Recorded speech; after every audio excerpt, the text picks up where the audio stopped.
nandito kami ngayon sa Watson's Fair. And I'm Angel. Soon to be vlogger na rin. Soon to be vlogger yan. Welcome back to my vlog. And ayan, today kasama ko si Angel.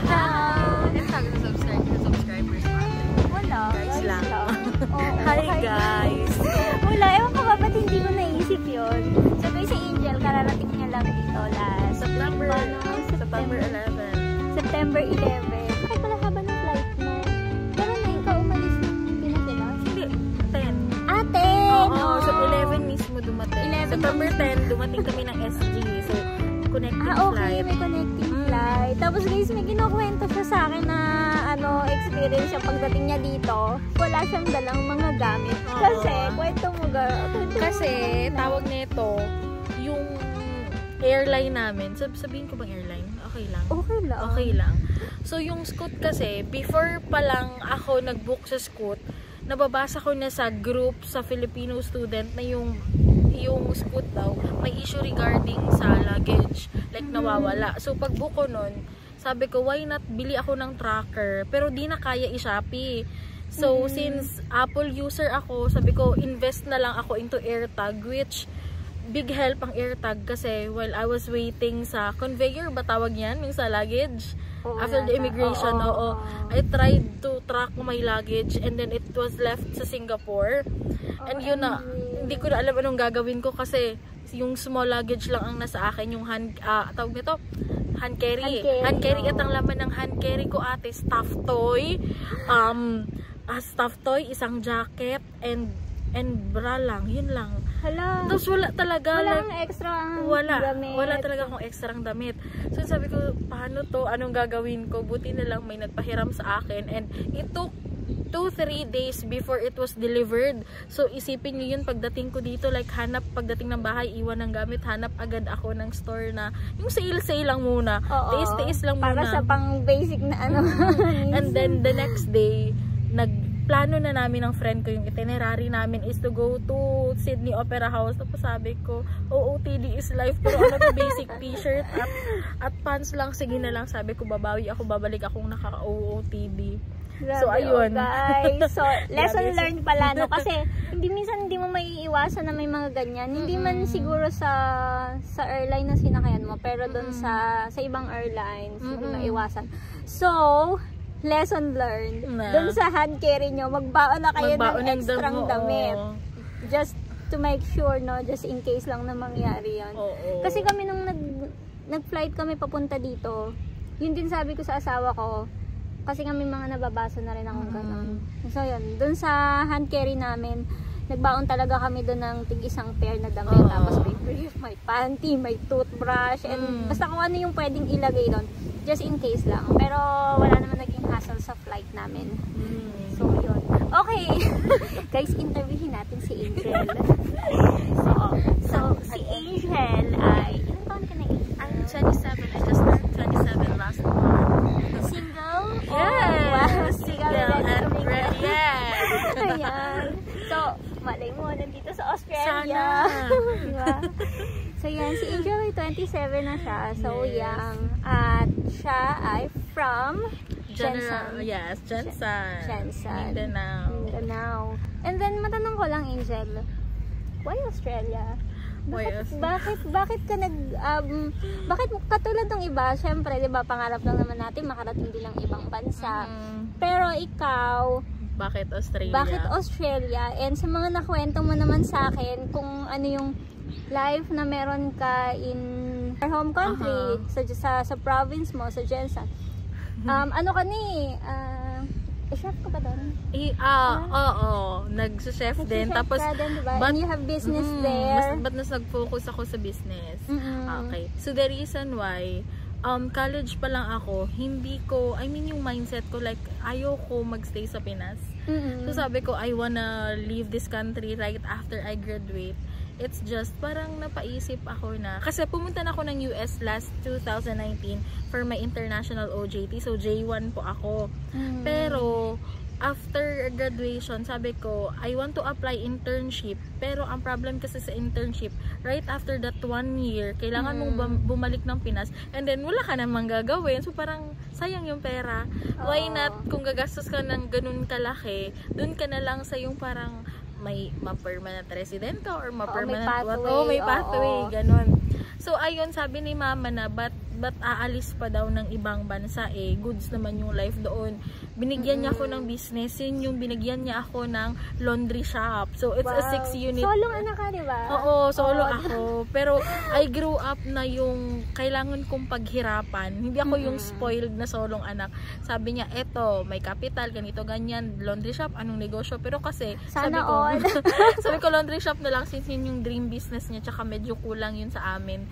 Tapos, ayun, minanage ko siya. Pero, alam mo yun na, you are doing that business, happy ka naman, you are earning, but you are not, I mean, like, iba yung pag yung happiness mo yung nasunod. Parang meron ka pang ibang hinahanap sa'yo na meron ka pang gustong gawin. Parang there is something missing pa. Something's missing. So, sabi ko, like, iba yung dream ko right after I graduate. Sabi ko, gusto ko mag-ibang bansa. Like, pero itong Australia, dream mo ba itong Australia? Actually, saka lang nung dahan-dahan na yung mga friends ko. May mga friends ako, but not that close. Dahan-dahan na silang lumipat dito. Kaya, I made the research, anong meron dito? Dapat kasi mag-Canada or turn between ako. Yung Canada and US talaga, ano siya siya yung parang common na naririnig natin for international student. Kasi ako lately ko na lang din narinig tong Australia. Although, alam ko na maganda dito sa Australia. May mga kilala ko dito sa Australia na hindi ko naman super close, pero kasi yung company na pinagtrabahuan ko dati, Australia. Then, nung nag-VA ako, yung company kung saan ako nag-work as VA is Australian business sa Adelaide. So, yun, nag-research din kami, ano bang meron din dito sa Australia, and yun nga, nakita namin na talagang maraming international student ang kanilang ginawang pathway para makapunta dito sa That's sa one of the one of the easiest way na as long as ka din. So how's your your first week naman dito so far? Okay lang kasi nasa Pinas pa lang ako, naka-set na ba kumbaga yung mindset ko na iwan lahat ng worries, kung ano man yan, kasi dapat pagdating doon, dapat matatag ka. True. Para iwas iyak-iyak, homesick, separation anxiety. Nababasa mo, diba? Nababasa natin sa mga groups. Grabe. So, dapat, kung may plano man kayo pumunta dito, Pinas pa lang, like, i-ready nyo na yung self nyo, lahat ng worries nyo, iwan nyo. It's normal na ma-miss yung family, yung mga jowa, or whatsoever. Pero, guys, it's like, pinili nyo to, pero dapat be ready. Ganun. So, yun, for my first week, sa awa ng Diyos, walang iyak-iyak na nangyari. And also, before going here, like, I prayed hard talaga na sana may mga tao akong makilala na mabubuting tao at alam mo yun, tulungan ka, parang gano'n. And, yeah, binlas talaga ako ng Lord. Importante yun yung mga people around you na pagdating mo pa lang dito, mga mabubuting tao na yung makakasalamuha mo. Kasi, ang hirap pag yung mga toxic yung mga taong makakasama mo. Like, malayo ka na nga sa family and then, toxic pa yung mga nasa paligid mo. Kami din, ayun, blessing sa amin, majority of the people na nakakasama namin mag-asawa dito, nakakasalamuhan namin is mabubuting tao. So, sobrang blessing. Parang napakaswerte lang na makakilala kayo ng taong tutulungan ka. Ayun, ang daming strangers, different nationalities, although may mga Pinoy rin, pero ang saya lang na parang from stranger, like, ang bait nila. Matanong ko na rin, Angel, anong school mo dito sa Australia and your course? Kingsford Academy. So, I'm taking up cookery. Ano ba ang complete detail? Basta something cookery. 2 years siya. So ikaw, ano yung nilook forward mo dito sa Australia? Sa Australia. Siguro, I have plans kasi na permanent residency talaga. So yun talaga yung goal mo? Yeah, kasi I can't imagine my life living sa Pilipinas. Kahit sabi nila na masarap daw pa rin na bumalik kung saan ka nang galing, pero I can't imagine my life there.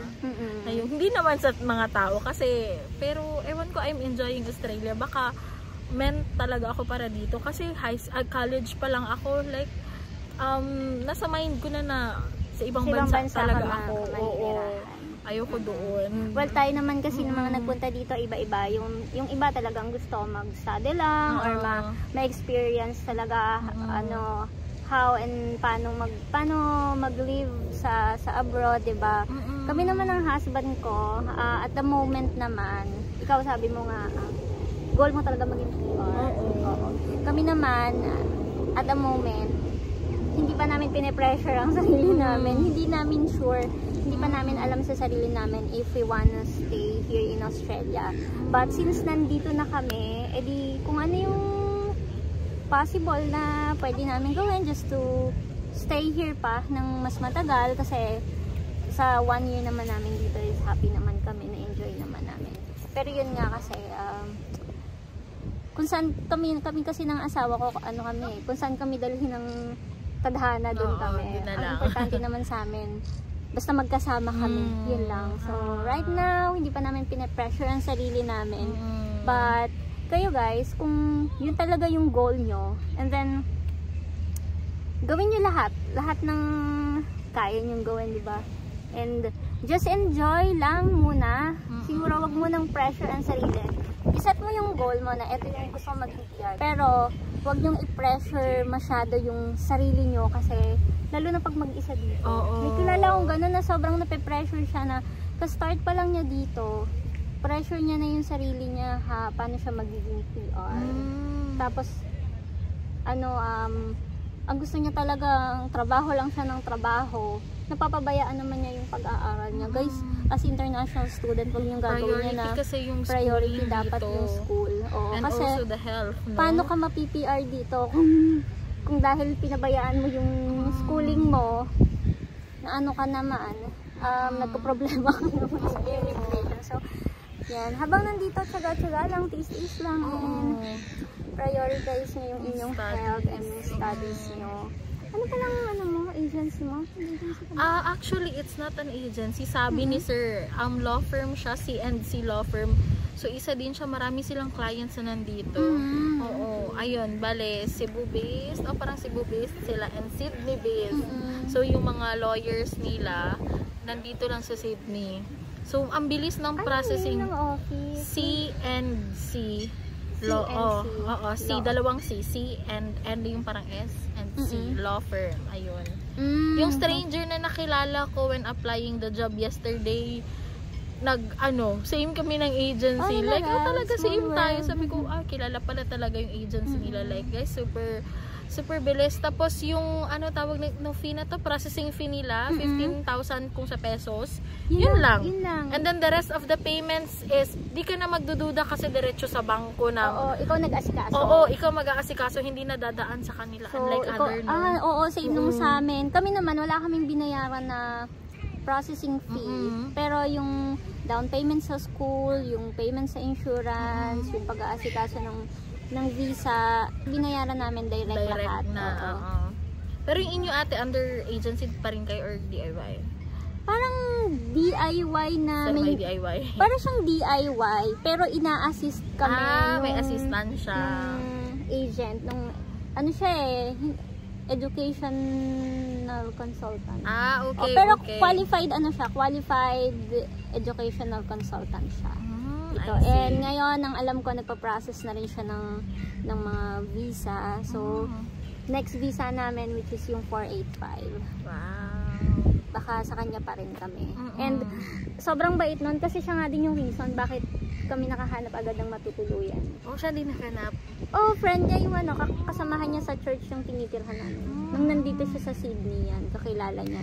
Ngayon, nasa Tasmania na siya. Actually, hindi pa namin siya nami-meet personally. So, hopefully, pag nagpunta kami ng Tas or sa Melbourne, ma-meet na namin siya doon. So, choose talaga, no? Choose the right agent and agency. Kasi merong iba na, sabi nila, nababasa ko sa group ate na after mo dumating dito, like, iiwanan ka na nila. Like, di na sila magre-respond kung ano yung mga needs mo. At kahit dumaan ka sa agency or sa migration agent, do your your own research pa rin, di ba? Do your own research pa rin. Importante yun, na parang pag nagtanong ka, hindi naman yung tipong zero knowledge ka, parang confirmatory na lang, di ba? Mas okay yung ganon. Mas may alam ka. May alam ka. Alright guys, mainit na. Mainit na araw. Summer feels. Oo, maglalakad pa tayo din doon mamaya. So, chill-chill lang muna kami ulit dito ng mga ilang minutes pa. Thank you, Angel. Nakafam dito pa init-init. Thank you so much, Ate Apple. Subscribe kayo, guys. Subscribe na, guys. Thanks for watching, guys. At yung mga papunta dito sa Australia, kung kayo nakasubscribe sa akin, message nyo lang ako, may libreng tour kayo. Yeah, I agree. Siya yung unang nag-tour sa akin so, dito. mamili kayo, mag-tutor kayo with free ice cream or sasamahan ko na lang kayong maghanap ng trabaho. Okay, bye guys. Bye-bye. Thank you. Thank you. Let's go!